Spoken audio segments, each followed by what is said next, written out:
Have you ever said, "I'll do it when I feel motivated"? The problem is, motivation usually doesn't come first. Think about brushing your teeth. You probably don't feel motivated every single day. You just do it because it's a habit. The same thing applies to studying, working out, or learning a new skill. Most people wait for motivation before they start. Successful people start first, and motivation catches up later. Here's something you can try. Instead of telling yourself, "I'm going to study for 2 hours," tell yourself, "I'll study for just 5 minutes." 5 minutes feels easy, and once you've started, your brain is much more likely to keep going. This is called reducing friction. Make the first step so small that it's hard to say no.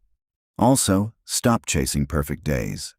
You don't need to be motivated every day. You just need to show up consistently. Remember this: motivation gets you started. Discipline keeps you going. So don't wait until you feel ready. Start now, even if it's just for 5 minutes, because small actions, repeated every day, always beat big plans that never begin.